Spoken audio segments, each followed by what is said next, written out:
yeah, it's a fun time. You know, it is. I was probably there on my 21st. Probably. I don't know. I go so off. I go all the time, so it's nothing that special.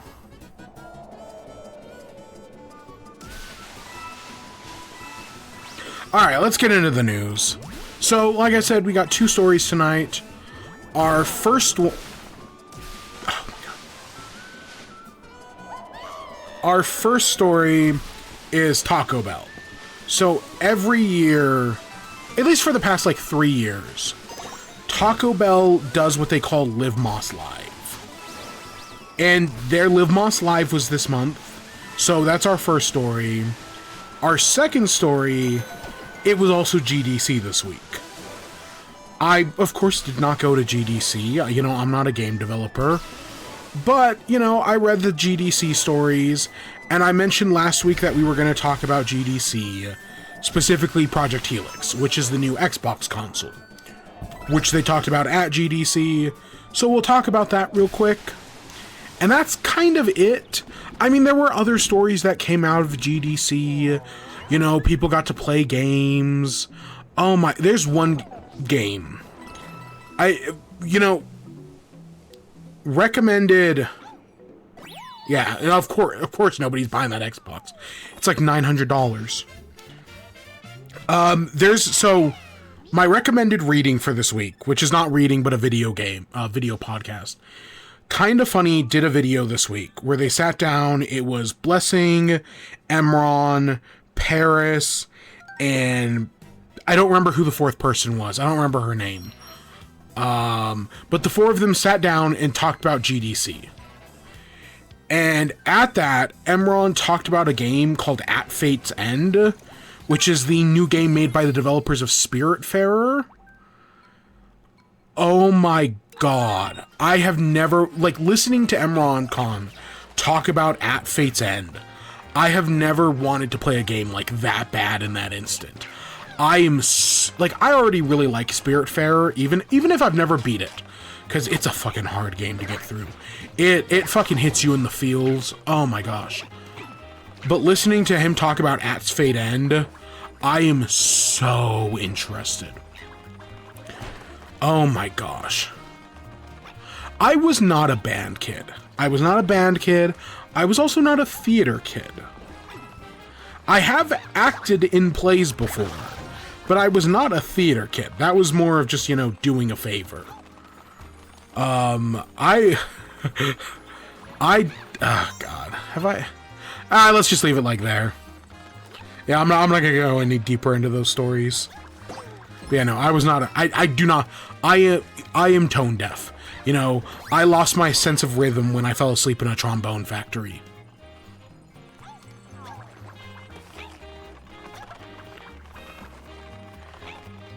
Pokemon. At the age of, what, 3? Pokemon bought my soul. That's what made me a nerd.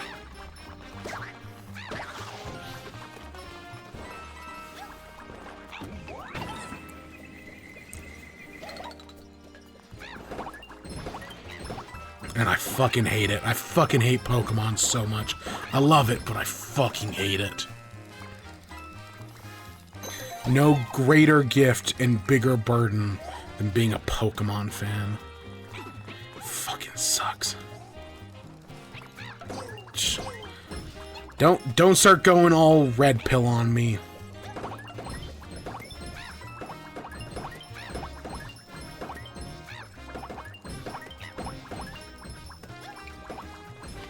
Alright, let's talk about Taco Bell, shall we? So, Taco Bell does their big Live Moss Live. This year they held a big show. You know, they do it. They rent out like a whole theater. They probably brought in like Doja Cat or somebody. You know, Taco Bell does this big event. Red pill means you become an incel. You know, you start hating on women because women won't like date you. Just because, you know, for reasons that I don't want to get into. It's a miserable life to live. Don't become an incel, don't get red pilled, don't become a chud. What a miserable way to live your life. Incels claim they love women as well, while meanwhile saying the gayest shit possible. I don't know. The internet's weird. There are people who are like, oh, I'm so straight, that they somehow wrap around. Fucking, just don't be an incel. It never works out. I know what you meant. So yeah, Taco Bell did their big event, and you know, usually I don't talk about food news. You know, I don't give a shit what, you know, Burger King stock is doing. Like, we haven't talked about the whole, like, bite, like, the McDonald's CEO ate you know, the new burger, and everybody made fun of him. And then the Burger King CEO ate the burger and took, like, a big bite. Like, we don't talk about food news. That's not the point of this show. But Taco Bell is, like, the one exception, because they're, like, the one company who's like, hey, you know what? We really like E3. Let's bring back E3, but for our food news. So yeah, if you're really missing a classic, like, you know, 2017 E3 press conference, Taco Bell's giving it to you in spades. So you know, they do it in a theater, they bring in a bunch of influencers, and then they talk about, you know, here's our new things. Hey, the influencers get to try our new Crunch Wrap and our new Flamin' Hot Doritos taco or whatever. And, you know, it's supposed to be like a fun little time. This year at Live Moss Live, they announced 20 new items that will potentially be coming to Taco Bell over the next year. Now, as I said last year, and I will say again this year, everything I'm about to talk about is not guaranteed. Just because I'm about to talk about it does not mean that it's coming to a Taco Bell restaurant sometime in the imminent future. This is just something they're experimenting with in their test kitchen. Some things they do plan on releasing, you know, within the next year. Some things are going to go to test markets, and, you know, they have to see if people actually like it, you know, if they can do it at cost. So it's a lot of what ifs, but Taco Bell likes to experiment. Admittedly, last year, I felt like they went a little bit overboard and announced too many things that were still in the test kitchen. This year, I felt like they, you know, held back a little bit and were more like, oh yeah, no, these are things we've already tested out in the field, or things that we're planning on releasing in the next, you know, by basically the end of 2026. So that's a little better. They did a little better this year. But, you know, Taco Bell does some good shit. So the first thing they talked about, and the reason why I named the episode Flamin' Hot, is that... What if I use my...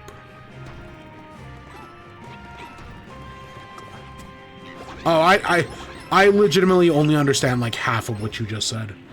I don't know who Rainbed is, and I don't know what Metaglass Prank TikToker is.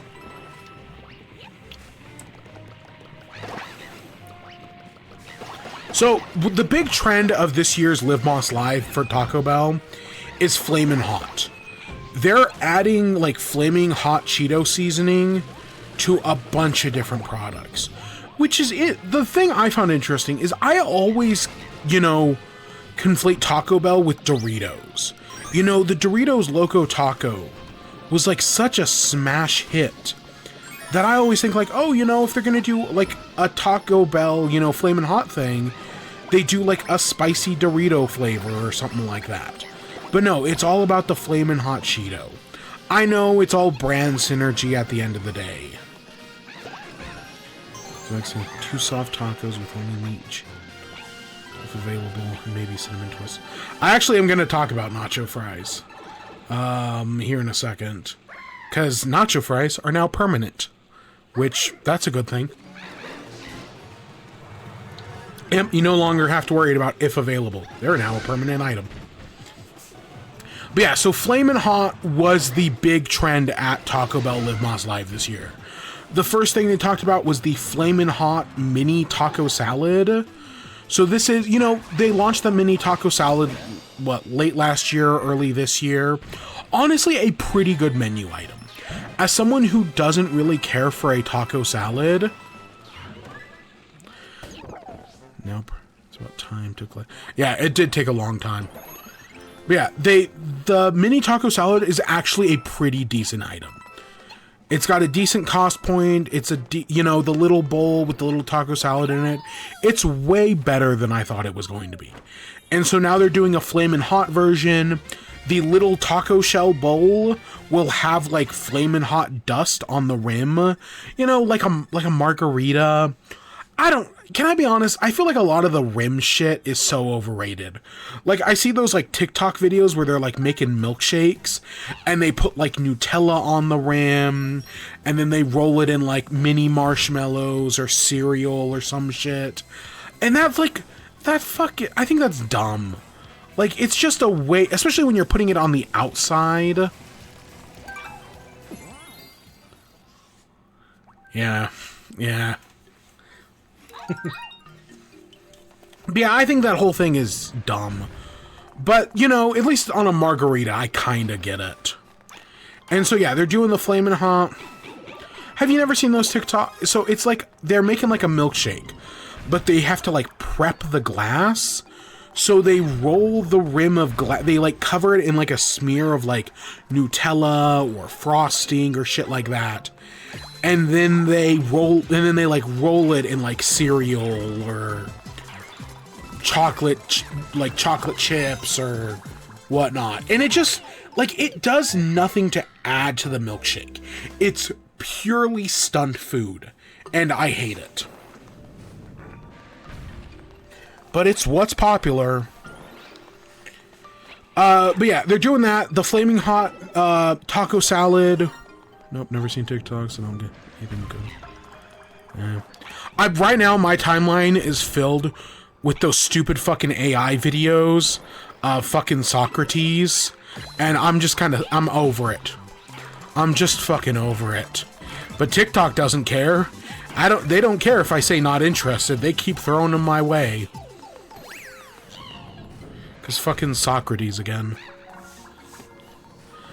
But yeah, it's gonna have Flamin' Hot rice in Flamin' Hot Fritos in the mini taco salad. I had the Flamin' Hot rice last year. Actually pretty good. I feel like the Flaming Hot rice is actually a decent addition that adds a little bit of spice without being too much. So yeah, them using it in their taco salad makes sense. And probably at some point it'll come to more menu items as it becomes more popular.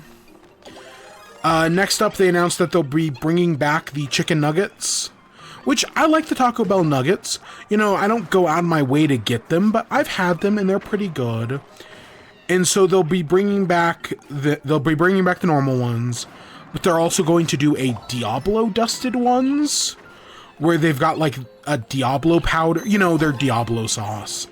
It's got like a seasoning that makes them Diablo flavored. And they're also going to be doing a Diablo Ranch. I want to say they've already done Diablo Ranch before. I want to say last time they brought back the chicken nuggets, they had the Diablo Ranch. I get the AI slop, those dumb guys that make it in the public with medical glasses prank. They occasionally random foreign TikToks. This was the Russian school dancing 2016 pixel shades. Asian girl doing dumb stuff. Yeah, I've never seen any of that. The Socrates, it's just AI. You know, it's just, the only reason I don't like it is because it's AI. Like, I get the joke. The joke could be funny. But because it's AI, I'm just kind of over it. But then again, you know, all AI sucks. It's all just slop. It's slop all the way down. Yes, I hate AI.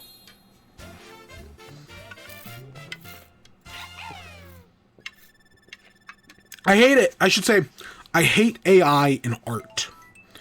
AI should not be doing art. Which is which is, of course, you know, the primary thing it's used for on the internet, sadly. Is it's just used to like, oh, well, I don't want to draw, so I'm just going to get an AI to make me look like a Ghibli character. And it just looks so it's just slop. like, I can see where AI can have its uses in, like, you know, doing the boring work you don't want to do, so that way it frees you up to have more time to do the things you do want to do, but that's not what AI is being used for a lot of the time. Instead, it's just being used to, like, rip off artists, steal content, and, well, Elon's AI is used to make child porn. Fucking Elon Musk, man. That guy's a fucking cocksucker. But everybody knows that, so, yeah, because he's a fucking loser. What's next? Oh, Baja Midnight. So, right, last year at Live Moss Live, they announced Baja Midnight. And, you know, I've had Baja Midnight multiple times, and I think it's okay. It's not as good as Baja Blast, right? Baja Midnight is not as good as Baja Blast. It's just not, but Baja Blast is amazing. So, like, they really can't capture that. But, you know, people like Baja Midnight enough, so they're continuing with Baja Midnight, as well as they are adding a zero sugar version. So for, you know, people who, you know, want or need a sugar-free version, they have that. True. Yeah. I disagree, but, you know, it's all up to personal taste at the end of the day. You know, everyone's got their own personal taste. I think it's really good, but I can understand why people don't like it. But yeah, so sugar-free Baja Midnight, you know, if it works, I know more people are going to be able to try it now. And so yeah, there's no downside to having sugar-free Baja Midnight. Next up, like we were talking about earlier, nacho fries are now a permanent addition. They have finally, you know, proven their worth. Taco Bell is now able to do them at a sustainable level. So Baja Midnight will now, so nacho fries will now be a permanent item at Taco Bell. They're also going to be doing new seasoned nacho fries. So we will be getting a Flamin' Hot nacho fries, which are nacho fries covered in, like, the Flamin' Hot Cheeto dust. As well as they will also be doing Flaming Hot nacho cheese sauce. So you can get your Flamin' Hot nacho fries and a cup of Flamin' Hot cheese sauce. Like I said, everything at the show was Flamin' Hot. Taco Bell's leaning hard into the white girls, and they're putting Flamin' Hot on everything. But, you know, I'm willing to try Flamin' Hot nacho fries. Sounds good to me, you know. Next up, they're doing another collaboration with Milk Bar. So, back in, like 2023, somewhere around 2024, Taco Bell did a collaboration with Milk Bar to make churros. And I actually really liked the Milk Bar churro. I got it. It was one of those few items where I was like, yeah, you know, this is pretty deep. For, like, a fast food churro, this is actually pretty decent. And I'd have this again. And I did have it again. 2-in-1 buildings when nacho fries weren't available. Cheese saucer. Yeah. I can see that.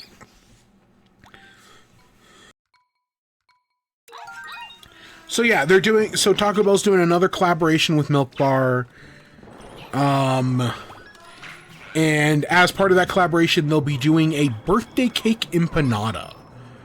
Which, hey, the birthday cake churro wasn't bad, so hopefully the birthday cake empanada isn't either. I know last week we talked about the chocolate and caramel empanadas, and I thought they were fine, but nothing amazing. I'm kind of in the same spot where it's like, you know, hopefully this is better. Because, yeah, the last Milk Bar collaboration went well.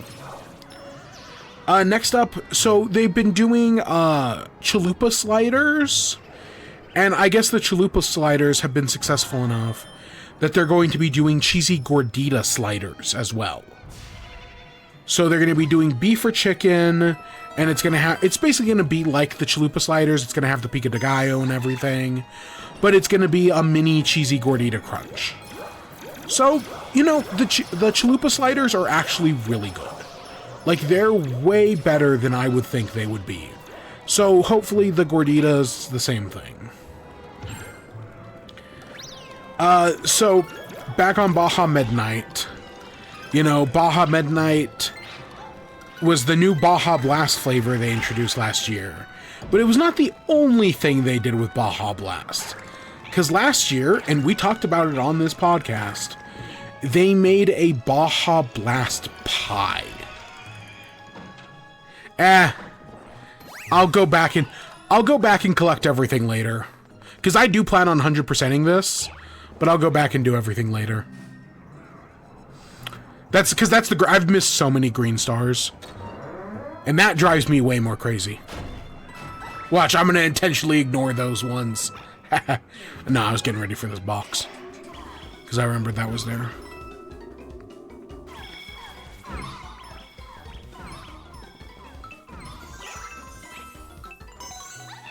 Look at those 2 coins. I'm not picking them up. Yeah, no, I'm just going to keep getting worse. But yeah, so last we talked about a Baja Blast pie, and it was not good. It was not terrible, but it was not good either. But I guess it sold really well. So Taco Bell is going to be doing another pie. This time Baja Midnight flavored. So it's going to be a passion fruit flavor. It's going to be a passion fruit flavored pie. And I'll be honest, I don't know. From listening to people who were at the Live Moss Live event who got to try it. Some people really liked it, some people did not like it. So it seems to be a mixed bag, which again is kind of the feeling I got from the Baja Blast pie. Some people really liked it, some people thought it was a mixed bag. You know, it was whatever. I eventually had to throw mine. I still had like half a pie, and I eventually threw it out around like Christmas. Where I was just like, yeah, because I got it right before Thanksgiving, and like, no, I wasn't going to eat it. None of my roommates were going to eat it. I eventually just threw it out. But yeah, I mean, if the pie is successful, it is pie day today. I did have pizza for dinner. So, yeah, go off, I guess.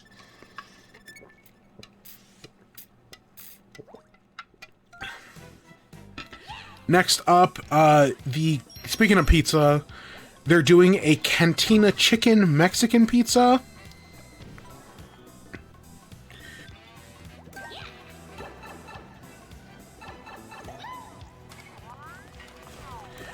So I've talked in the past, I don't really care for Taco Bell's Cantina Chicken menu. Not that it's like bad or anything, I just don't go to Taco Bell for chicken. But they're making a Mexican pizza, you know, it'll have the Cantina Chicken, it has a jalapeno citrus salsa, and it'll have black beans on it. You know, for people who like that. They're also doing a pizza. They're going to be doing a Mexican pizza empanada. So they're taking, you know, the empanadas, which so far have just been desserts. But they're going to be doing a savory one. It'll have seasoned beef, a 3-cheese blend. It'll come with a side of Mexican pizza sauce. And that comes in packs. It'll be a 3-pack or a 6-pack.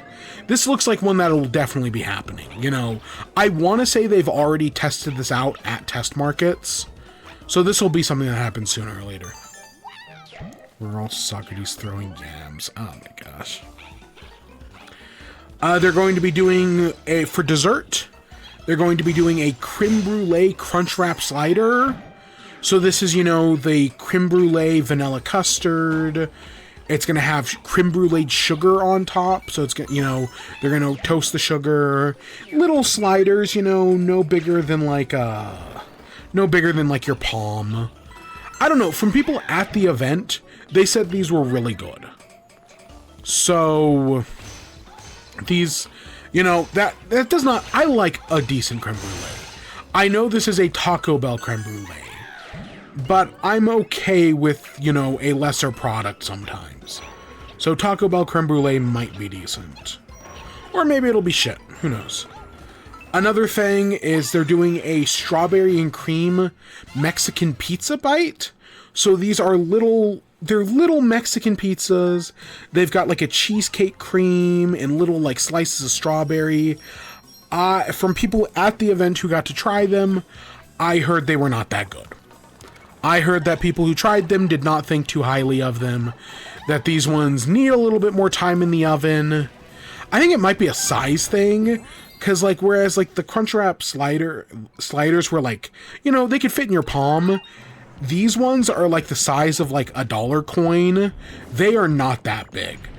And maybe that's the problem, is they're just so small. But we'll see. They're doing a fire queso sauce packet. I'm not giving you my phone number. I don't need to see so crates throwing yams. Oh my gosh. All I've got is a Twitter. I don't have an Instagram. I don't have a Snapchat either. I never got Snapchat.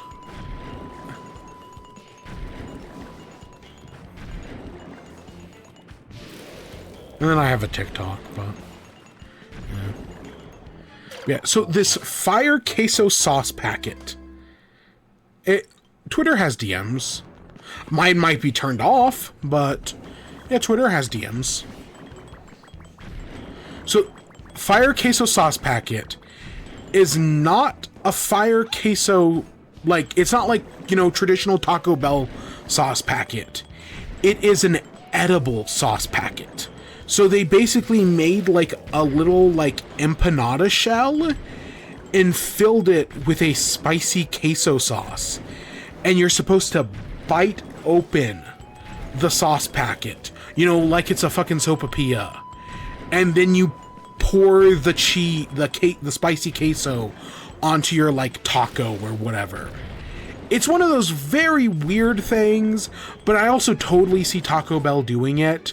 Like, edible sauce packet is right up Taco Bell's alley. Supposedly it was pretty decent from people who got to try them at Live Moss Live. We'll actually see what happens with it, because I could totally see this thing dying in the test kitchen. But so far, yeah, they have prototypes at least. They had the Queso Cracked Cantina Bowl. So this is one of their cantina bowls, you know, chicken and whatnot. But it's got like a slice of like crispy cheese, and you crack it like you would the sugar on a creme brulee, and then you can like use the queso as like a chip. Supposedly it was pretty good from people who got to try it, but it's not for me. Next up, they talked about chicken nugget. Did I already talk about chicken nuggets? Oh, yeah. So, right, they have chicken nuggets. They obviously have the spicy Diablo ones, but they're also going to be doing Cool Ranch Doritos nuggets. So that's another thing, doing Cool Ranch Dorito, which my question is, why not nacho cheese as well? Why skip over nacho cheese and just go to Cool Ranch? Not that Cool Ranch is bad. I just figured you would have done nacho cheese first. And then they are doing, along with the Cool Ranch chicken nuggets, they're doing a Cool Ranch sauce. So they're doing a Cool Ranch sauce for them. Yeah, you know, that could be good. And then they're doing Flaming Hot Nuggets as well. Which, again, everything's flaming hot. It makes sense. Taco Bell is all about, you know, reusing ingredients. So them reusing, you know, if they're putting flaming hot Cheetos dust on the nacho fries, you might as well just also put it on the chicken nuggets. It makes sense. Next up, they talked about... Yeah, everything Elon Musk has done to ruin Twitter sucks. He took a great platform. Okay, it was a terrible platform. Twitter was never good, but it was its own brand of insanity. And then he just made it 1,000 times more. He made it unusable. And yet I'm still there because Twitter is my only vice. Next up, they have the Firecracker Dorito. Not Dorito. The Firecracker Burrito. So this is a Flamin' Hot seasoning burrito. Probably Flamin' Hot rice. Probably Flamin' Hot Fritos. But Taco Bell pitched it as this is the spiciest item they have ever created. You know, they're trying to upstage all their... The volcano stuff isn't spicy to begin with. But, you know, they're trying to do the spiciest thing ever. And you know what? Go for it. If they're adding all this Flamin' Hot stuff, trying to do the spiciest burrito that Taco Bell has ever done, is not a terrible idea. The final two things is they talked about Live Moss Cafe. I've never been to a Live Moss Cafe. I don't know anything about it. But they're going to be doing a salt and straw taco latte chiller. So if you remember last year, Taco Bell brought back the Choco Taco at select locations.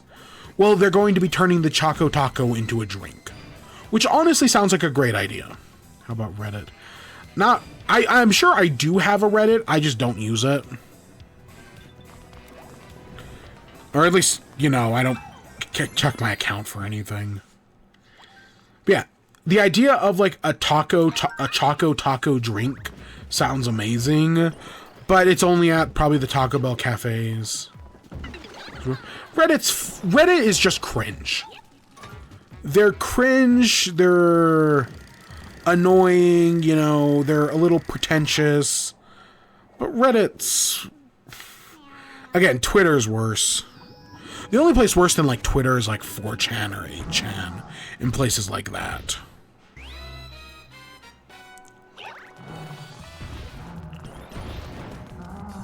Also at the Live Moss Cafe, they're doing a strawberry horchata refresca, and then they're going to be doing a cold brew with purple horchata cold foam. Again, never been to a Live Moss Cafe. They only have like 10 of them.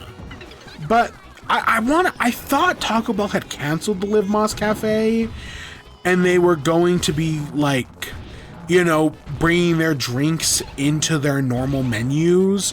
Maybe I'm thinking of McDonald's in the whole their cafe venture. I don't know. And then the final thing Taco Bell talked about is that they're going to be doing Baja Blast under eye patches. So these are like those little like gel patches you put under your eyes. They provide a cooling effect as well as being infused with caffeine. So they'll give you like a little boost or whatnot. Like the caffeine patch from Meet the Robinsons. I don't know. This is just one of those gimmick things. They always talk about a weird gimmick thing at Live Moss Live. This doesn't surprise me at all. So yeah, that was the whole Live Moss. Yeah, it's a beauty thing. We're guys, we wouldn't know. But yeah, so that's Live Moss Live. Overall, the event was okay. Yeah. Yep. Yeah, Live Moss Live, it was okay. I definitely thought last year's was better. Last year definitely had more like pie in the sky things where they're like, oh yeah, here's all these crazy things we're doing at the test kitchen. And then we at most heard about like 2 of them again. Like they still haven't released the Taco Dia. Last year they were all on about like, oh, look at the Taco Dia.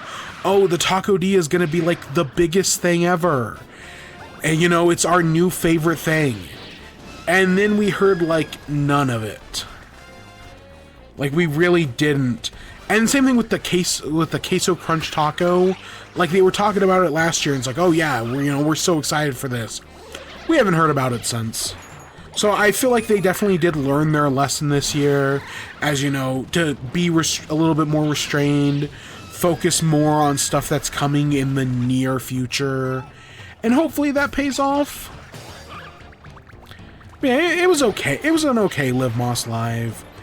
But last year's was better. But again, we saw less of fruition last year. I mean, they said they were getting the pie out. They got the pie out. Took them an extra year. But at least they fucking did it.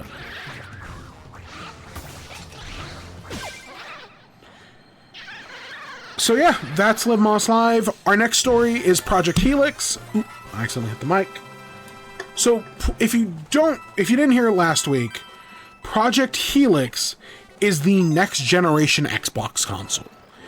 And Asha Sharma, the new CEO of Xbox, said that they were going to be talking about it at GDC. It was GDC this week, so they sat down and they talked about it. And I really don't know what's going on with it. I'm going to be honest, I'm not a game developer. I don't know hardware specs, you know. I have to watch people like Linus Tech Tips or Marcus Brownlee, is that the other one? To like find out stuff about tech. I'm not a tech guy. I don't really know what I'm talking about. So because this was the Game Developers Conference, they focused more on, you know, information that game developers need to know. So, like, I wrote it all down from, you know, the few slides we saw, but what the fuck half of this stuff means, I have no idea. But I'll try to Paris Lily did a thing where here are, like, my 4 big takeaways, so we'll talk about that. Plain Rock 124. Yeah, see, I don't know. I play video games. I don't know how they work. They're just magic rocks to my, you know, brain. So, the first thing with the new Xbox, Project Helix, is that they want a system that will play your Xbox games and your PC games. So, I've heard the name before, but if I've ever actually watched any other stuff, assuming it is who I think you're thinking of, assuming it is who I think, unless you just made it up, but that sounds familiar.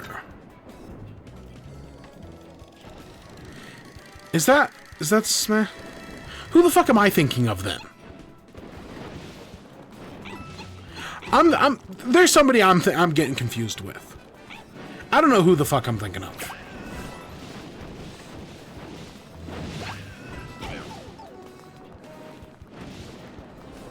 Who the fuck am I? Whatever, I'm moving on. So yeah, new Xbox is gonna have, it's gonna be able to play your Xbox games, it's gonna be able to play your Steam games, you know, it's gonna be an all-in-one system. Which, we all saw this coming. I mean, I for years have been saying that the future of Xbox is not as a video game console like the Switch 2 or the PS5, but is instead a brand of gaming PC, not dissimilar to Alienware. Or, you know, something not dissimilar to like the Asus ROG. You know, they're gonna be a PC brand. And it does kind of look like that's where we're going. You know, as far as I know, Microsoft doesn't make PCs. You know, they make Windows, but Microsoft themselves don't actually make, like, like, there isn't, like, a Windows brand PC.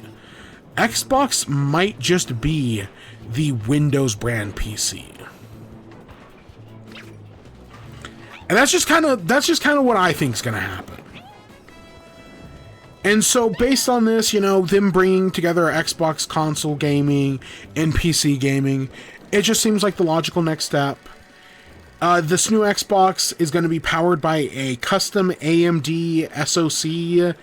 It's going to be co-designed for the next generation of DirectX.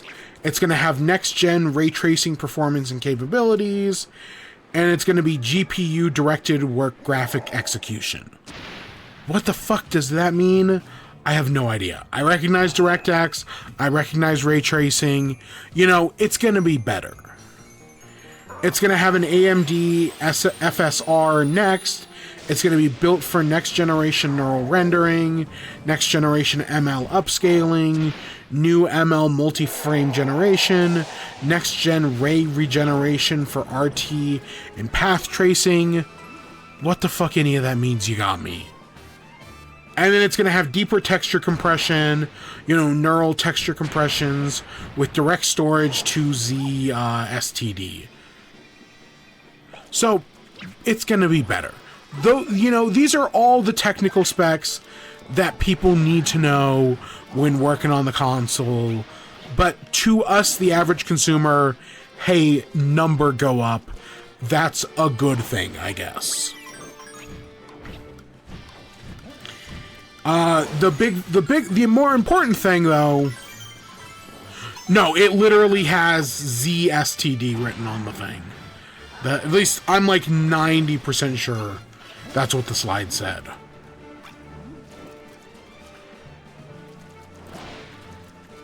Yep, ZSTD. That's definitely a, that's not what you think it is. Obviously, that is something else. But what the fuck that is, I have no idea. No, Xbox doesn't just have diarrhea or gonorrhea. They have explosive double gonorrhea. The worst kind. If you get that reference, that's a grade A reference right there. If you know, you know.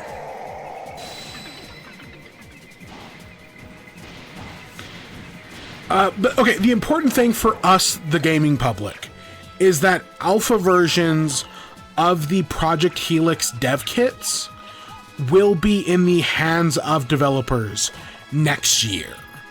So, developers are going to start getting, the tools to start working on games for this next-gen console next year.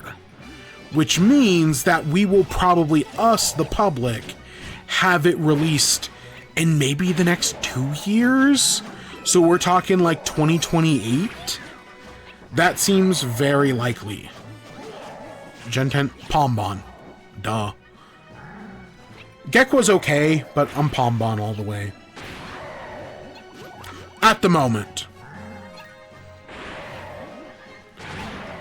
Next up, Microsoft says they're pivoting to future of play and player behaviors.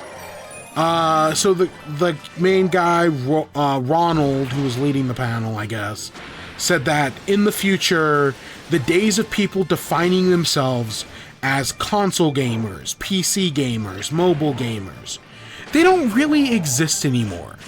Everybody plays on everything.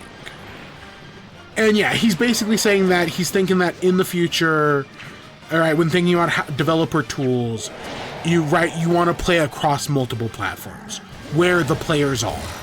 Which I do think is the right approach. In the modern world, we see more cross-play than ever before. I give Epic Games credit. For Fortnite, they created all these tools to do cross-play, and then they just released them for free to the public, so that way more developers can put cross-play in their games. Of course, Sony was being a bitchly about it, but that's still something they did. You're not in the same circles I am. In the circles I'm at, everyone's choosing either Pombom or Gekwa. I know 2 people who like the green bird. Everybody else is the other 2.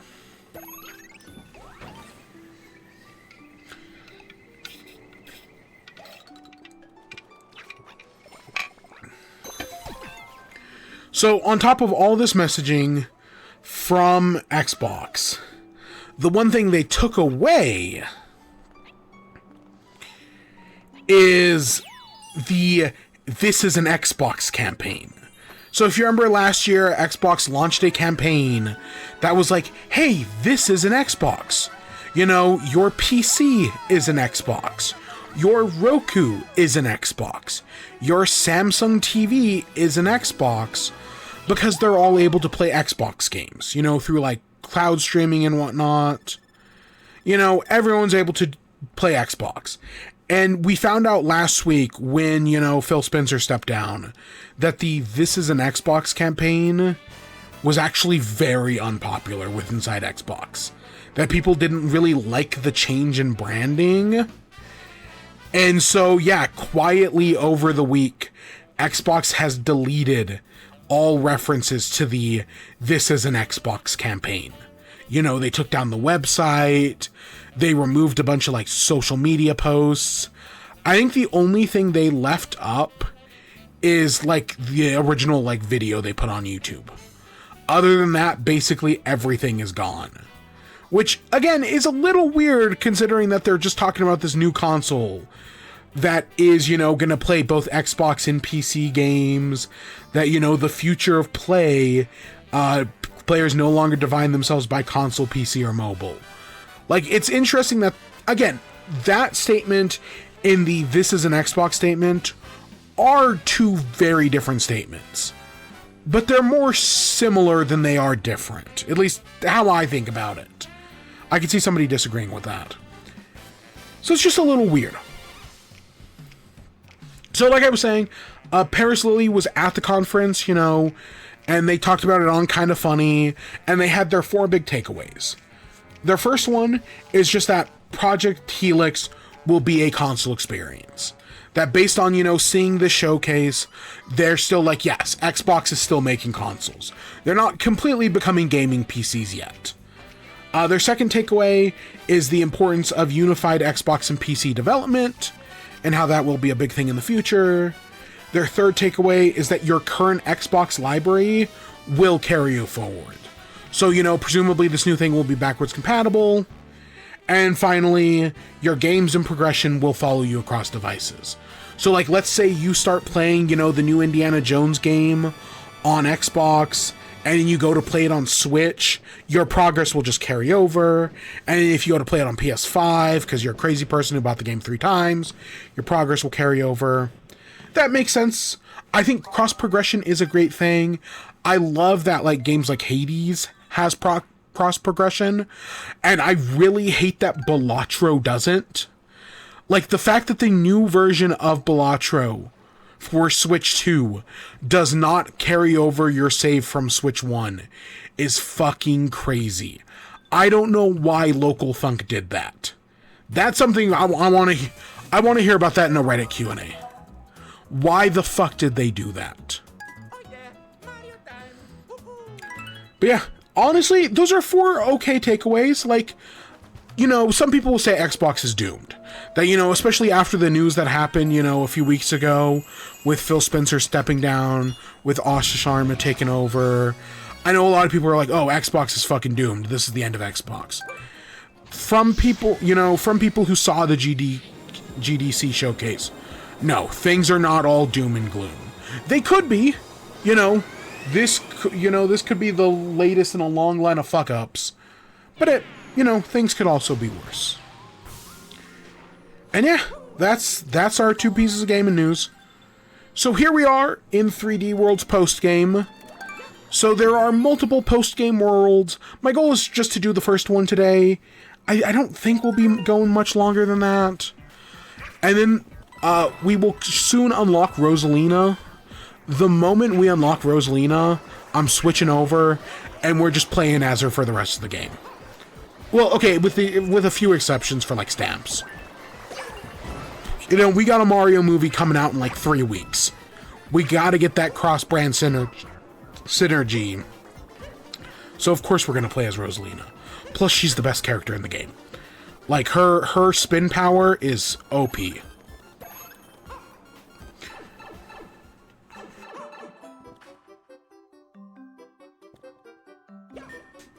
So, as we get into WIBE, there is something I should talk about. Grab this. So,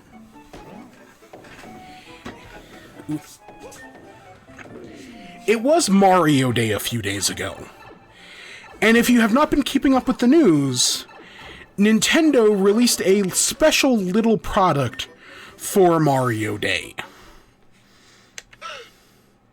Was I sleeping with my eyes open again? What's the moon doing? Nighttime's kinda thrilling. Hey, you're doing great. Got any upcoming plans? So this is the talking flower toy that Nintendo released both on their website and, like, probably most realtor, you know, places where you buy stuff. It's a little talking flower. It's in a pot. It's battery powered, and it's got a little button on it, and when you press it, it makes a sound. Wanna chat? I know some people will find this thing fucking annoying, because it will just randomly, as you're sitting there working, it'll randomly just make a sound. And some people will find that really fucking annoying. But I bought this thing on Mario Day, or, well, the day after Mario Day, so the 11th. And I've had it just sitting up in the corner on my shelf for the past few days. And I don't really think it's that annoying. Sure, will its charms eventually probably wear off? Yeah, that's totally possible. But for the moment, I do think this is a cute little thing. It is much more affordable than the Alarmo. You know, Nintendo got a lot of shit for selling a $100 alarm clock. Kind of rightfully so. This thing, $35. For a little talking flower, it's got a clock inside, so every hour it'll be like, oh, it is 9 o'clock. It is 6 a.m. 6 a.m.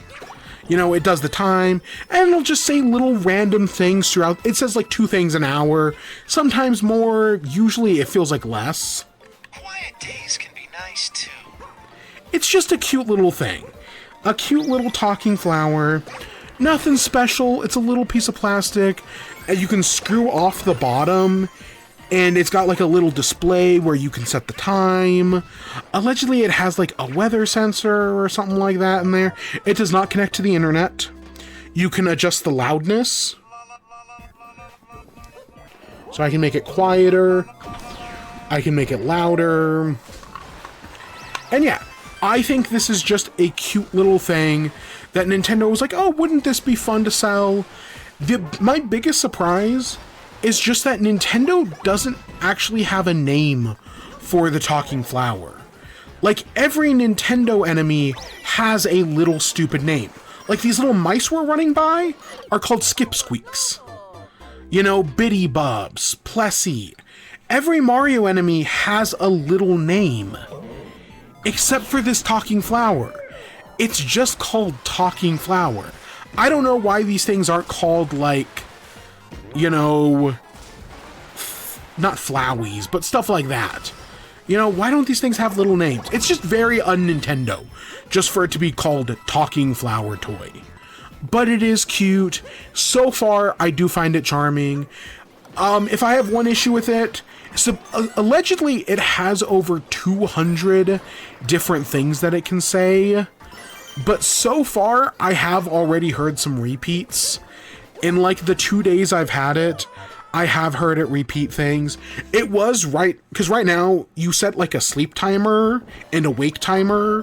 So like, you know, if you want to like go to bed, you don't want this thing going off at like 2 a.m. in the morning. You know, it'd become a sleep paralysis demon. So you can set like, oh, from like, you know, 10 o'clock at night until like 8 a.m. the next morning, it will not speak. And that's a smart thing to do.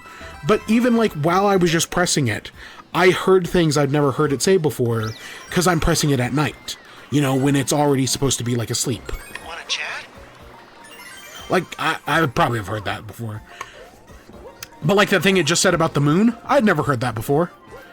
So it's got a lot of things to say, but there are all, you know, it's probably just randomly generated. It is based on time of day, because it's got a clock in it. So like, it'll probably only say the moon thing at night. It'll probably only, like, it said like, hey, have you thought about getting lunch yet? Around like noonish. It said, when I got off work yesterday, when I got home and it was just randomly sitting there, as I was, you know, booting up Animal Crossing, it was like, how was work today? And I was like, oh, that's cute, because it knows, like, oh, it's the afternoon, people are probably getting off work. Again, this isn't like an Alexa, it's not listening to me, it's not AI.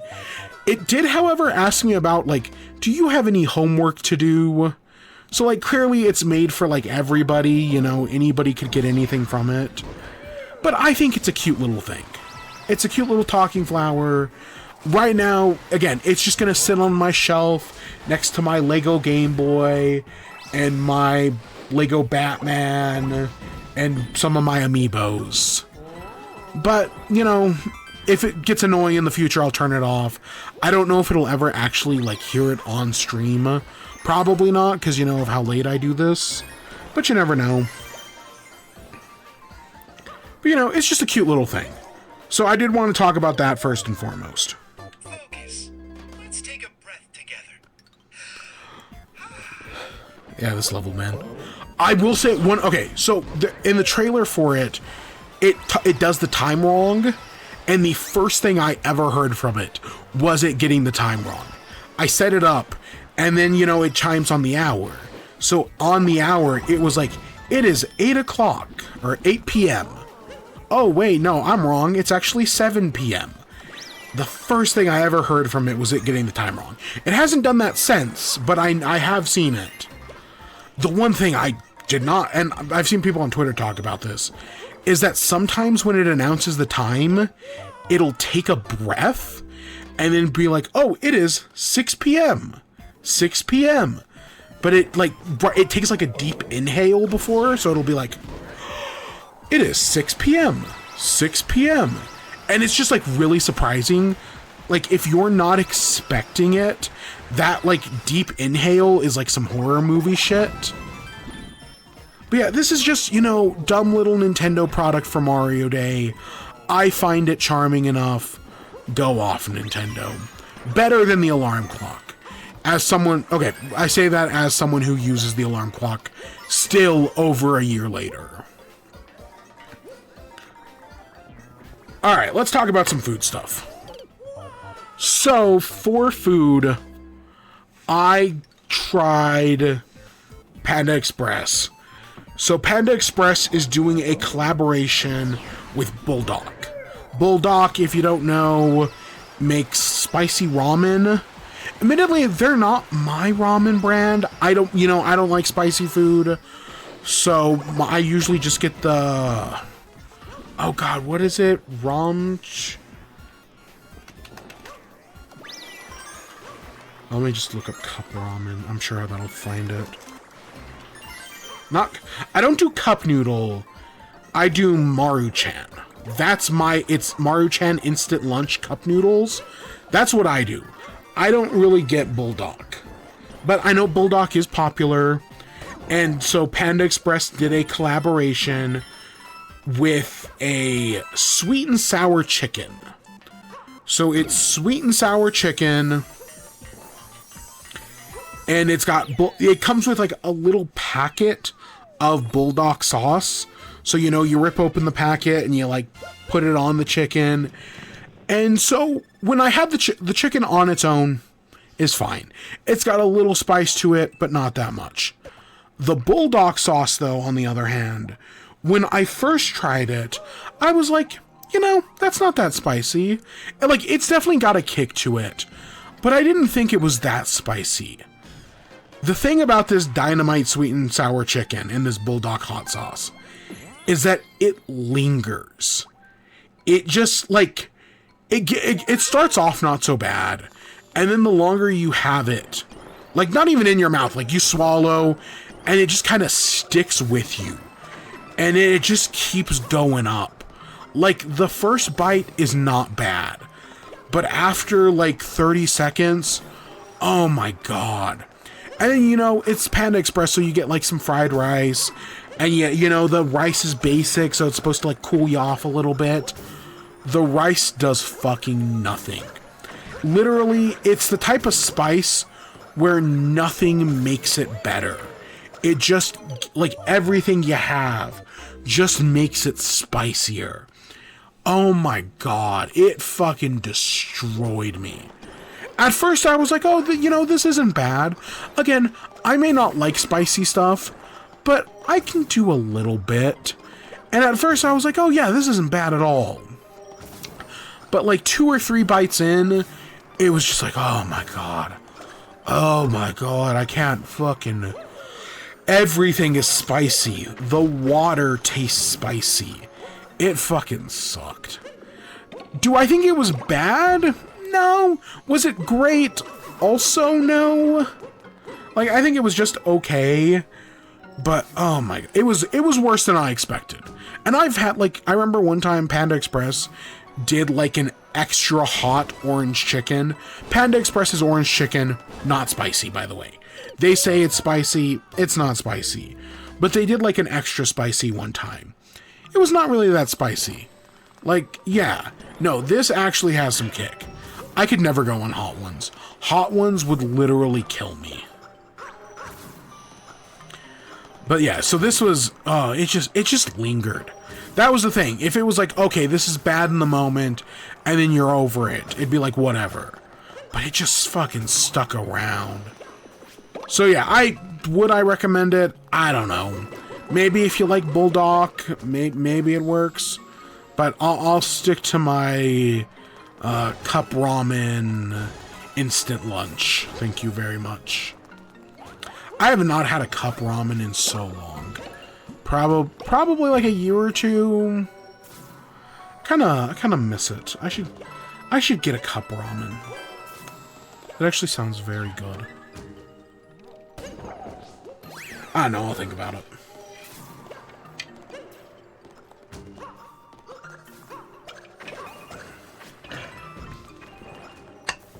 She sells seashells by the seashore.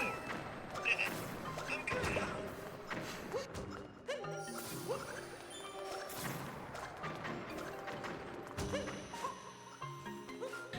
I should get like a little model of the talking flower. I'm sure I can find one online. And just set that up as the chat TTS. That'd be funny. I'm sure somebody's done that. Whatever. Alright, let's talk about Pokemon.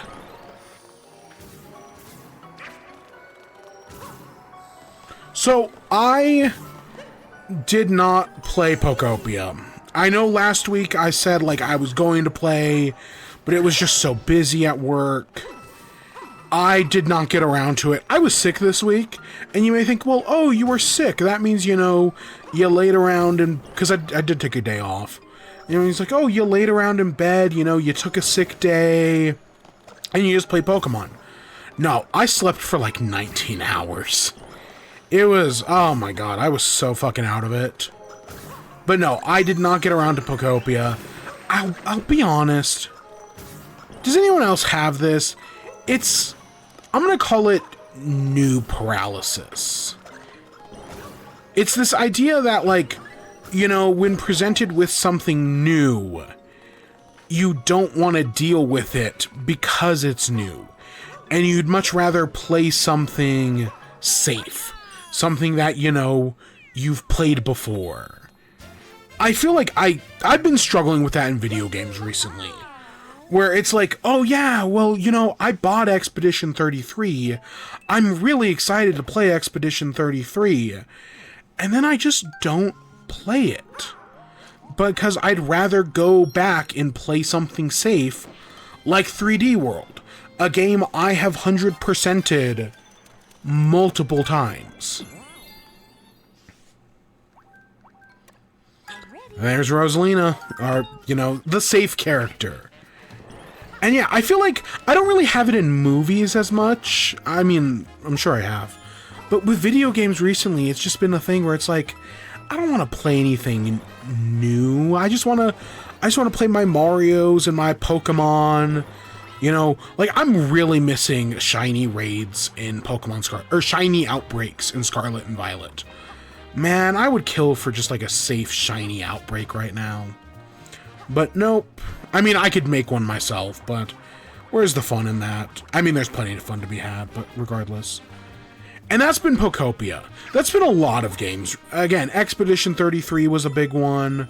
Pokopia kind of feels like that.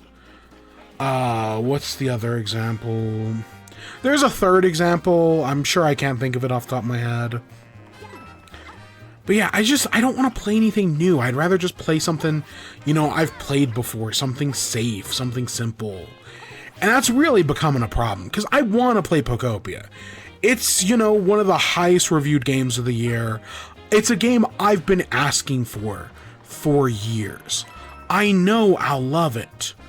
But instead I just keep fucking playing Animal Crossing. Because I've played it before. It's safe. It's simple. I don't know. I'm terrible right now. I also had the same problem in anime, where it's like, yeah, you know, I could watch My Dress Up Darling Season 2, or I could just rewatch The 100 Girlfriends That Really, Really, Really, Really Love You, which is what I ended up doing. Because I'm fucking terrible. I know. But, yeah. So I have not started Pokopia. I'll get around to it. I know when I do, I'll love it, and I'll be like, why have I not been playing this? But for the past 2 weeks, it's just been like a, yep, I'll get to it sort of thing. But I have been playing Fire Red, because I have played Fire Red before. It is a safe game. Currently, I'm 5 gyms in. I just beat Koga. I did the game corner. I think last we talked, I was at the game corner. So I've only played like another like 4 hours. Because, you know, I've been doing a bunch of grind. I'm one of those crazy people where like all my teams mates are like around the same level. Like all 6 of my Pokemon are around level 30. My weakest link is Dratini, who's like 26. Other than that, everybody's 30. My team is currently... I have Landia, the Charmeleon. He's almost a Charizard. I think he's like 33. He evolves at, I want to say 36. So he's almost a Charizard. But I've got Landia, the Charizard, or Charmeleon. I've got Krako, the Gyarados, who's fucking all-star team member. I mean, it's Gyarados. Like, come on. I've got Rocky, the Graveler. I do want to make him into a Golem. I just need to find somebody to trade with. But I have a Graveler, and he's also pretty good. I have Ember, the Dratini, because I did do the Nugget Bridge thing. I think we talked about this last week, where you can just reset at Nugget Bridge. And I was like, yeah, fuck it, I'm going to do that, and I'm going to get a Dratini. So I got the Dratini. It's the weakest member, but it's still pretty decent. I have... who the fuck are my other 2 members? Ember, the Dratini...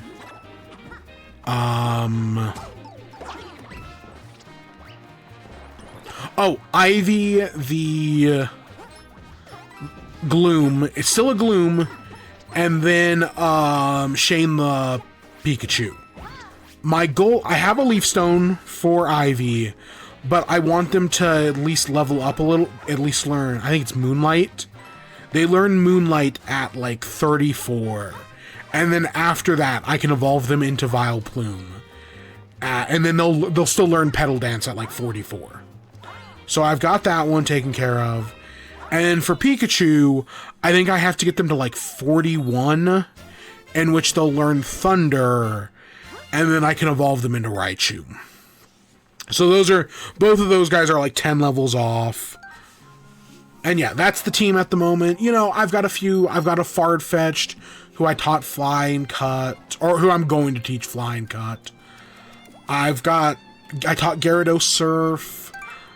I taught somebody... I didn't teach Strength to anybody. I don't think I taught Rock Smash to anybody either. I don't actually think you need Rock Smash to beat the game. I could be wrong about that, but I don't think so. But yeah, currently, I'm just kind of going through it, you know. I'm working through the game. I did the game corner. I did the Pokemon Tower. I forgot there was a healing spot halfway up the tower. And for some reason in my head, you fight your rival at the top of the tower, not at the bottom. But no, you fight the Marowak at the top. And then a bunch of Team Rocket grunts. Yeah. Hey, you're doing great. Yeah, I did that. I caught the Snorlax with the Pokeflute. I went into the Safari Zone. I caught a bunch of different shit. I have not gotten a Chansey though, and I have not gotten a Tauros. I think those are like the only 2 big ones I'm missing. I got everything else, at least everything else that I know of at the moment. So I'm still working on that. And yeah, so far, I'm having a great time. You know, I beat Koga. Next, I think I go back to, you know, Saffron and do Silphco. I think that's the next thing, and then I do Sabrina, and then after that, I go to the islands, and I don't even, can I be honest? I don't even remember the Orange Islands. I think they're the Orange Islands. I really don't remember any of that. But I do potentially plan on doing it all. I don't know, listen, I've seen some people come on Twitter and be like, oh yeah, Fire Red and Leaf Green is so good. I like grinding in these old Pokemon games. You know, they talk about how, you know, modern Pokemon games, by giving you the EXP share, has taken away some of your connection with your Pokemon. That in these old games, sure, you have to grind, but the grinding makes you more connected to your Pokemon. And I see the argument, because I definitely have done a lot more grinding in this old game. I do also think part of it is, you know, the thing we were talking about, what, like 2 weeks ago? That Pokemon just used to be more lonely. That in older Pokemon, your only companions were your Pokemon. Whereas in the modern games, you have, you know, an asshole rival, a friendly rival. You have, you know, plenty of gym leaders and important story characters. Like, Pokemon's not as lonely as it used to be. And I guess part of that is, yeah, grinding. You know, you had to grind your Pokemon. So again, my solution has always been make the EXP share optional. You know, it used to be. In Gen 6 and 7, the EXP share was optional.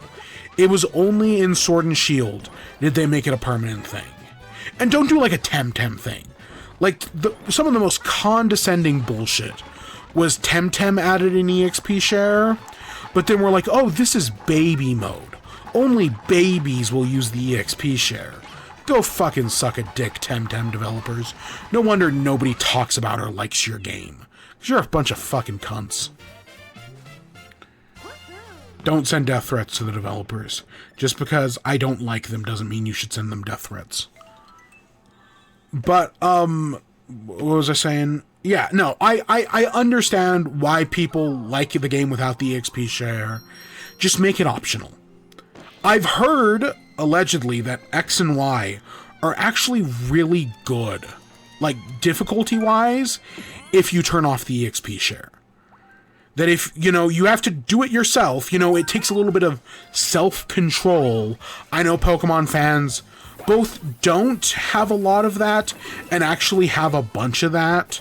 It's really weird, because, like, when it comes to self-control, Pokemon fans, you know, they have to leave the EXP share on for some reason, but also they can do stuff like Nuzlockes and Ironmons, which are all self-driven things. Pokemon fans are fucking weird. Trust me, I am one. But, yeah, if you, again, allegedly X and Y are pretty good at that. I don't know. I miss the EXP share, but that's just because, you know, I don't like grinding as much. I think, I do not find grinding fun. These are not the worst games to grind in. Admittedly, I think Gen 2 is way worse when it comes to grinding. This has not been a terrible experience. It helps that I'm fighting every NPC. That, you know, every NPC along the way I have battled. That probably helps as well. But whereas in modern games, you don't really need to battle I mean, Scarlet and Violet so de-emphasizes NPCs. And maybe that is a problem. You know, maybe that is something we could talk about. But that's a whole different argument. But yeah, no, so far I'm enjoying Fire Red and Leaf Green. Or just Fire Red. And I'm just gonna keep playing it. You know, I'll keep working on it. Maybe I'll have beaten it by next week, but if not, that wouldn't surprise me. Because I did not work on it much this week.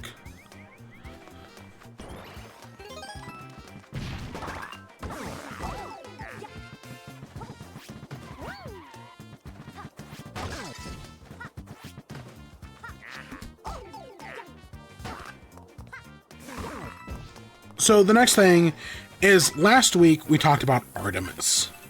So Artemis is the third book by Andy Weir, you know, writer of The Martian and Project Hail Mary, of which the movie comes out next week. Artemis is technically their, not second book. I actually don't know how many books they've written, but it's like their, you know, it's second in the line, because you had The Martian in like 2012, you have Artemis in 2017, and then you have Project Hail Mary in 2021. And while, you know, I hear a lot about Project Hail Mary, I've heard a lot about The Martian, I don't hear anybody talk about Artemis.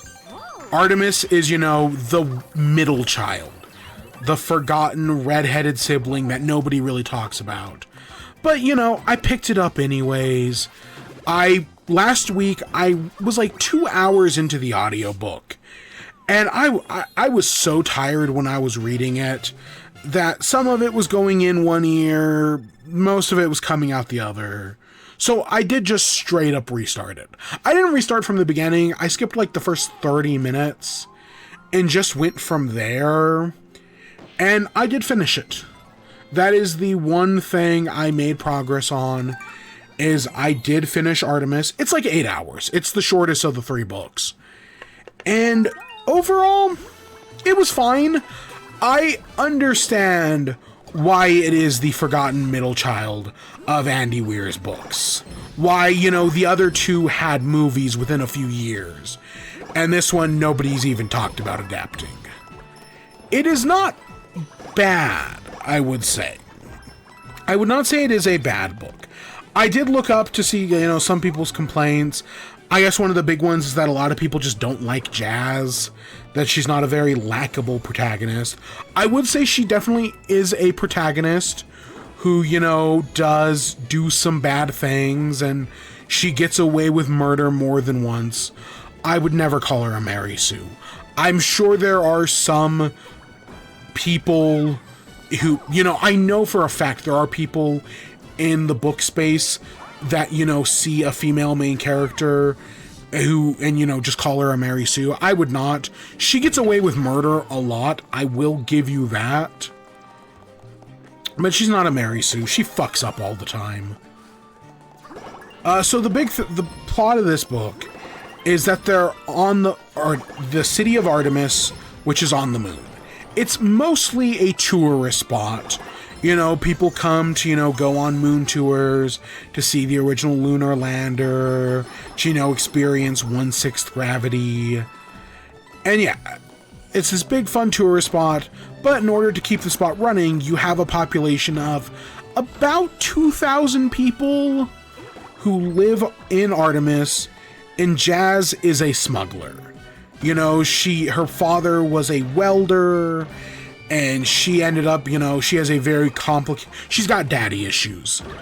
And so as a result, she eventually became a smuggler. And through her contacts, there's this guy named Troy. He's this big billionaire, and he originally came to the moon to live on it because his daughter got into a car accident and she'd never be able to walk again on Earth. But on the moon, you know, with 1/6 gravity, she's able to walk with crutches. And so, you know, he likes cigars, and so Jazz, you know, smuggles him in cigars because, you know, you're in an enclosed space. Any fire could, you know, fucking burn down the city or whatever. And Jazz, early on, they mentioned that she does volunteer firefighter work, but, like, it shows up early on in one chapter, and it gets mentioned a few times. But it's kind of, you know, a throwaway thing.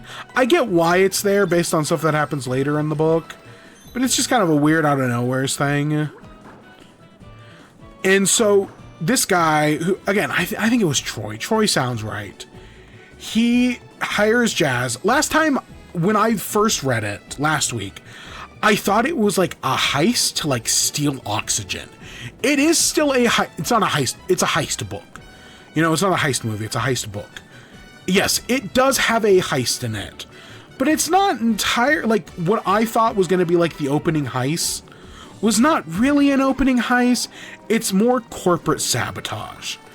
because there's this aluminum smelter on the moon, which is controlled by the Brazilians. And they smelt aluminum, and as one of the byproducts of smelting the aluminum, it creates oxygen. And it supplies the city with all the oxygen it'll ever need, and in exchange, they get power. So basically, they're providing the city with oxygen, and in exchange, they get power for the nuclear reactors that, run the city. And Troy wants those, he wants that rink with the aluminum, he wants the power deal, and so he hires Jazz to sabotage their mining vehicles. They have 4 mining vehicles that mine aluminum, and she gets tasked with destroying them. And once they're destroyed, the company will, their stock price will flatline, and he'll be able to buy them out. So that's the plan. Where I had left off, she was kind of like scouting around, trying to figure out how she was going to get outside and how she was going to destroy them. And I pointed out one of the things I really like that I'd never seen before is she uses a niqab to sneak around, which is it's not a hijab, it's part of a hijab. But it covers her hair, it covers her face, so you can only see her eyes. And she uses that to sneak around the moon. And I was like, that's very clever. I've never, the idea of someone using that as, a disguise to, rob a bank or something is just something I had never seen before. And I really like that. I want to see that again somewheres. A woman in a burqa robbing a bank. But, she's in a burqa, so nobody knows who the fuck she is. Instead of wearing, a clown mask or something like that. I don't know. I thought it was a very clever idea. But eventually she goes outside. She's able to blow up 3 of the 4 mining vehicles. The last one, however, gets away. Because, eventually the EVA guild, that takes people out on spacewalks, they eventually try to hunt her down. You meet her friend Dale, who she has a complicated history with because she was dating a guy named, Terry or something like that. And Terry was gay, bisexual, and ended up cheating on her with Dale. But Dale's like, yeah, I won't rout you out as long as you agree to be friends again. So she eventually, over the course, after that, the plan, she fails. Troy, the businessman, is killed. They kill him. His daughter lives, but he dies. And whoever killed him is now going after Jazz, because as he learns from the Canadian Mountie, who's the head cop, the aluminum business is controlled by the mafia. The Brazilian mafia uses the aluminum business to launder money. And so she pissed off the Brazilian mafia. So now they're gunning after her. And so now, that's where it becomes a heist movie. Is she has to put together a crew because she has to destroy the aluminum business. And maybe that'll get the mafia to stop coming after her. More or less. There's a bunch of complications in there. So we get a whole heist of them, breaking in. She's not Jazz is a bad guy, but she's not a bad guy. At the end of the day, she is still the protagonist. When it comes to, setting up the whole heist to, destroy the smelter, she sets it up in a way that nobody will be killed. And when she finds out somebody might die, she actually almost ruins her whole plan just to save their life. She almost kills everybody. Spoiler alert. She almost kills everybody. But in the end, one of the things that I know people will have a problem with is that, okay, so because of everything she's done, she's going to get deported. Because, the moon is technically a company. And she's probably going to get deported for her actions. Because, she literally almost killed everybody. But instead, she ends up, being again, spoiler alert for the end of this book. She goes to, the woman who runs the moon colony.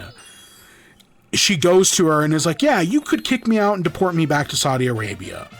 But, did you ever notice how, there are no guns on the moon? How there aren't that many hard drugs? I'm the moon's smuggler. I don't smuggle guns. I don't smuggle drugs. If you want to bring in, if you want to kick me out, somebody else will become the moon's smuggler.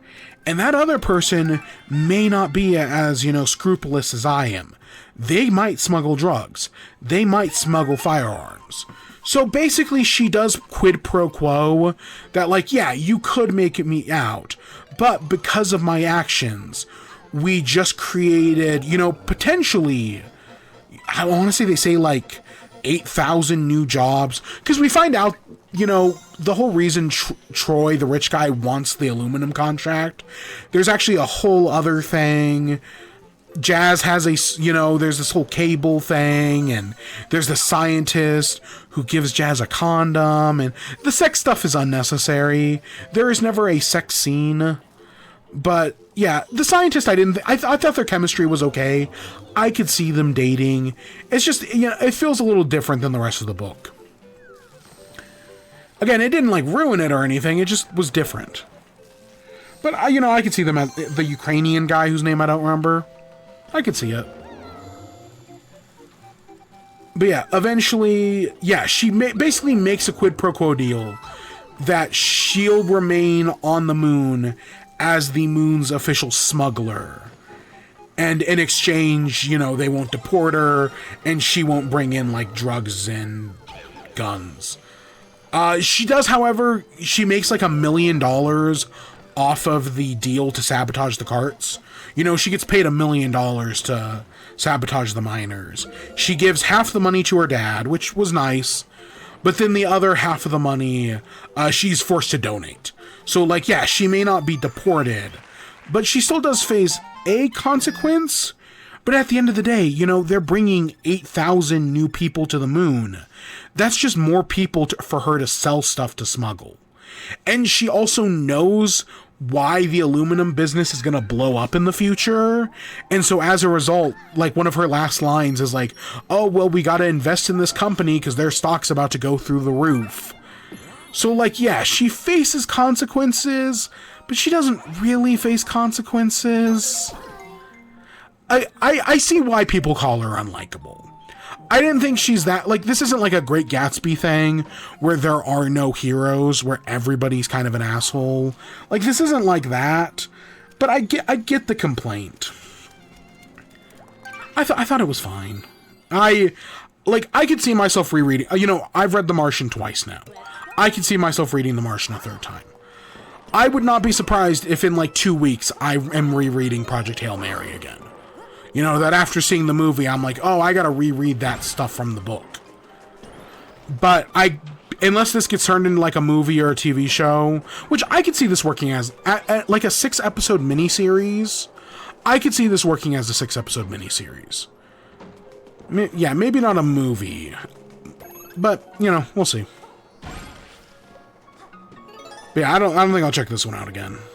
And so after I finish that, I'm done with the Andy Weir trilogy, and I'm back to Keza MacDonald's Super Nintendo book. So I restarted that one. I am actually reading. I literally just restarted it. I know I left off like somewheres in like the Mario or Zelda chapter. Nah, I just restarted from the beginning.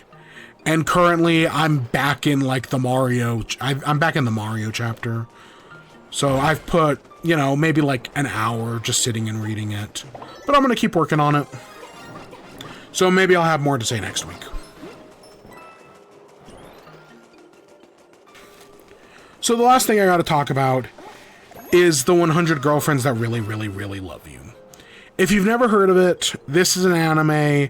I've seen it before. I was actually recommended the manga first. Years ago, somebody recommended me the manga. I picked it up. They totally understood my taste. I really enjoyed it. And then the anime came out. It's had 2 seasons. I'm sure a third one's in production. So the premise of the 100 Girlfriends, and I'm sure we've talked about it on this podcast before in chat, is that it's a guy named Rentaro finds out that he has 100 soulmates. That there are 100 women who will fall in love with him. And so the formula of the show is that Rentaro meets a new girl. He, you know, goes on some sort of adventure with the girl. The two start dating. He then introduces the new girl to all the already existing girlfriends, and they do some sort of activity together, and then the cycle repeats. Eventually, later on in the series, once there are, like, more than, like, 6 of them, they start doing a thing where between him meeting the new one and them going on an adventure, he'll do like he'll be like, oh, well, you know, we haven't talked to the bookworm in a while. Let's go on a date with the bookworm and learn a little bit more about her. And then I'll go meet the next girlfriend. It's very simple. It's a very simple formula. But why the anime works is because it is so fucking sincere. It's the 100 girlfriends that really, really, really, really, really love you. And it works vice versa. Because he really, really, really, really, really loves his girlfriends. Rentaro, most harem anime protagonists are assholes. Like, I think of the guy from, High School DxD. He's such a fucking douchebag. Fucking hate that guy. Rentaro, though, is so likable. He's charming. You get it. He gives his 100%, and he gives it to every one of his girlfriends. So by the end of season 1, you know, he's got 6 of them, and he's giving 600%. And it's very sincere. It's very heartwarming. It is perverted. I will give you that. You know, there's that old thing about, like, this is the writer's poorly disguised fetish. You've probably heard that before, you know. On this episode of Totally Spies, the writer's poorly disguised fetish. 100 Girlfriends is not that. It's not the writer's poorly disguised fetish. It's just the writer's fetish. There is no disguising it. It plays around a lot with harem tropes. So, you know, you've got the pervert girlfriend, you've got the tsundere, you've got the kudere, you've got the bookworm, you've got the science girlfriend, you've got the MILF, you have the tomboy, you have the maid, you have, I know there's an American at some point, you have the underage girlfriend, you know, who's like a year younger, you have the fucking cousin, because of course they do incest. It's one of those shows where it's like describing it makes it worse than it actually is. But it is still the writer's not disguised fetish. I understand why people would fucking hate this show. And there are some characters that drive me fucking crazy. Specifically the scientist. There's a scientist who's like I think she's like the 5th girlfriend. And her whole thing is she loves drugs. You know, she's a chemist, she makes drugs, and she's like, oh, my little druggy wuggies, yip yip. She wears diapers, she infantilizes herself. That's the thing about her. And I fucking hate her. She is the most annoying character. And then she gets paired with the MILF, and the MILF has baby fever. She wants a baby. And so you pair the two together, and they're just so fucking annoying. Like, yes, is the MILF technically a pedophile? Yes. But they play, at least the first time it happens, they play it in a way where it's like they're backed into a corner, and it's actually a decent solution to their problem. I do not think at first it's the worst thing ever, but it eventually gets really fucking annoying. But the scientist who infantilizes herself fucking sucks. And then there's the grandma, her grandma, which is also bad in a completely different way. It's a thing. The thing about 100 Girlfriends is that I do like it, but it's really fucking hard to say, like, yeah, you know, I'd recommend it. This is a good show. It's really fucking hard, because it's got tons of issues, but I do think it is so sincere. Rentaro is so most of the girlfriends are likable, because while it is 100 girlfriends, it's also, oops, 100 bisexuals, because every one of the girlfriends is paired off with another girl. So even if, you know, this, like, other harem animes are like, oh yeah, you know, the main character is, like, in love with, like, 6 girls, but at the end of the day, he's gonna have to choose one. And most of the time, it's obvious who he's gonna choose. You know, I think of, like, quintessential quintuplets. You know, all 5 girls are interested in him, but at the end, he's only gonna be able to choose one of them. 100 Girlfriends is not like that. Again, they're all soulmates. At the end of the day, they're all gonna choose him. But each girl is kind of given her own pairing with another girl. So, like, the first 2 girls, I'm just gonna call her the pervert, and the tsundere, they constantly make out. They, like, you know, there's a thing where they become, like, kissing zombies, and the 2 just end up kissing each other the whole time. But the kudere and the bookworm, you know, the robot girl and the bookworm, they're a couple. Later on, there's a shy girl and a beauty. They're a couple. Right? Like, they form their mini, you know, lesbian couples within the 100 Girlfriends. And overall, I do think it works. But, yeah, I rewatched the first season. It's still fine.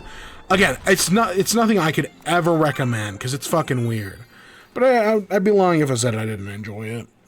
It's very much guilty pleasure. It's not that I have... It's just, I have difficulty saying good things about it. Besides for, you know, the one big one. Shit. But yeah, because I do own them. I own, like, the first, like, 100 chapters of the manga. I don't know if I'm gonna watch the second season. I don't know if we'll talk about the second season. You know, maybe.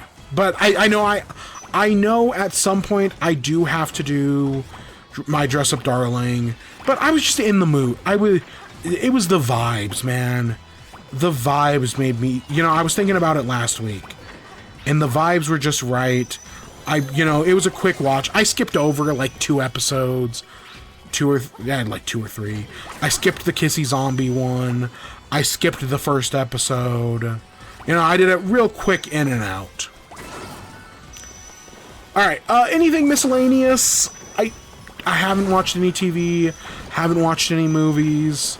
Next week we got Project Hail Mary, but, yeah. I literally think that's it.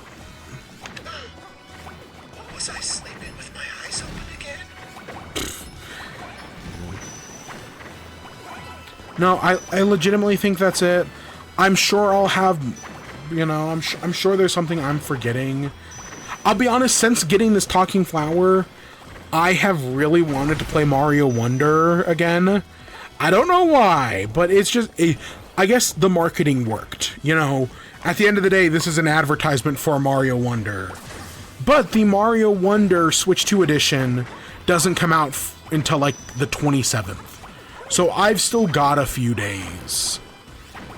But I am you know, I'll be playing that when that comes out. Because, yeah, I do, and I think I'm just going to start over. You know, I 100% in Mario Wonder, and maybe I'll just do it again. Even though the thought of doing that final level again fucking sucks. Speaking of things that suck, this level. I remember this, because you have to climb the wall here. This sucks. I remember this sucking. This is the only time, besides for the Champions Road, the final level, this is the only time the game requires you to do something like this. And it's a lot. Anything else? Did I do anything else? Not that I can think of. I don't know. Because this is going to be the last level. We're going to end off after this. This will be the last level we do. Oh, did we get the Mario movie? We got the new Mario movie trailer this week, didn't we? Yeah, we got. I didn't put it on the show notes. New Mario movie trailer looks good. It does very much seem like they're making Rosalina a damsel in distress. That, you know, even though we see that one scene of her kicking Bowser's ass, you know, destroying the mech, it seems like Bowser Jr. is going to capture her in some way, shape, or form. We see Rob. Mark my words. Within the next few years, In the same way that Nintendo just re-released the Virtual Boy, they are going to re-release Rob. I don't know if it's going to be like a toy that interacts with the Switch 2 or something else, but somehow, some way, Nintendo is going to re-release the Robotic Operating Buddy. Or whatever they're calling him in the new movie. Mark my words. Or at least add him as a new character. Add, you know, I know he's a cart in Mario Kart World. Add him as a new character. Fuck it. You know, Rob has more credibility as a Mario character than he does as his own independent thing. I like Rob, though. Like, I have both the Rob amiibos, the American and the Famicom one. I like Rob. If they re-released Rob, I would buy a Rob toy. Yeah, I would do that. But yeah, Mark, sometime in the next, like, 3 years, Nintendo's going to find a reason to re-release Rob.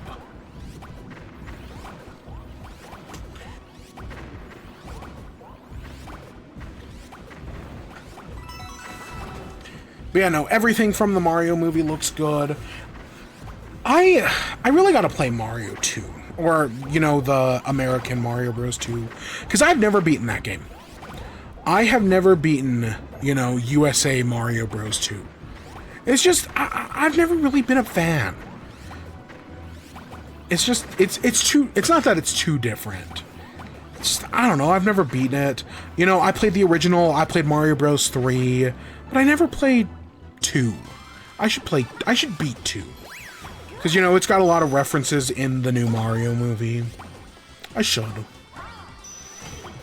But yeah, that's, you know, end of the month, April 1st, or well, I guess the beginning of next month. Still, that's, you know, we're on the 15th. So that's, you know, we're already halfway there.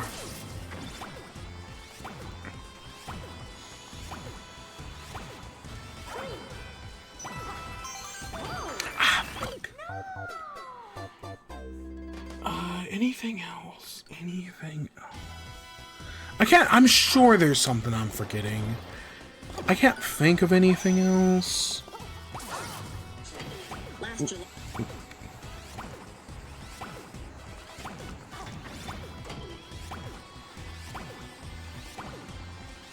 Oh god, fucking... Oh my... Pokemon TCG Pocket. I am getting so unlucky. I'm only missing like 2 cards in the set.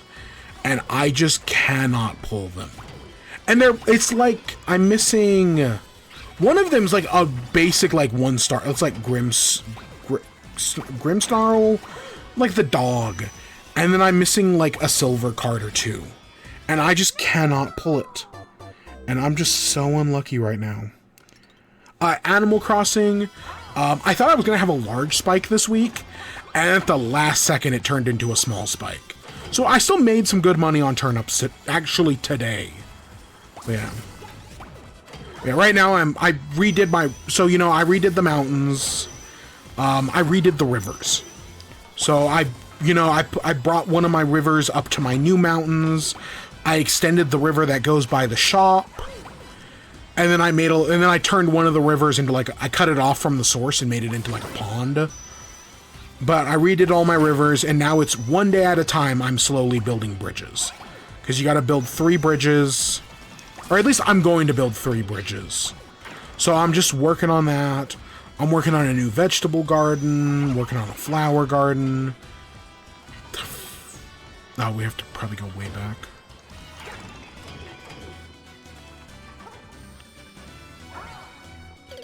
Fuck, it's still far away.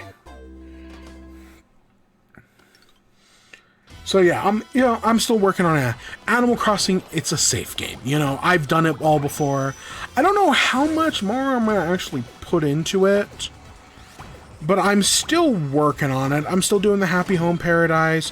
I just did the hospital yesterday. So, you know, slow but steady. I'm having a good time. Again, I don't know how long it's gonna last, but for the moment, you know, booting it up, playing for like 20 minutes a day. Played for a little longer today to, you know, work on the rivers. But overall, I'm having a good time. I feel like if it wasn't for Animal Crossing, I might put some more time into Pokopia. I might have started. But because the games are similar-ish, I just really haven't had a reason to. Oh, you know what is next week? So next week we have... I guess let's just go to the outro. So next week we have Project Hail Mary. Comes out on Friday. I will be seeing it, of course, and we will talk about it. I'm going to the Alamo, you know, because it's a movie I'm excited for. You know, might as well have a good time. But then after... Another thing is next weekend we have Minecraft Live. You know, the Invasion of the Cutie Snatchers or whatever. That update's coming out soon. And then they're probably going to announce what the next update's going to be. Or reveal some sort of feature. I don't know, Minecraft Live's not as exciting as it used to be. But there'll be something. You know, new update means, you know, new achievement, possibly. So I'm here for that. And yeah, so that's... again, I think that's on Sunday next week, so we probably won't talk about it for another 2. But just know that is coming up. Alright, with that, we got a new bonus world. I think it's world... it's gonna be flower or mushroom.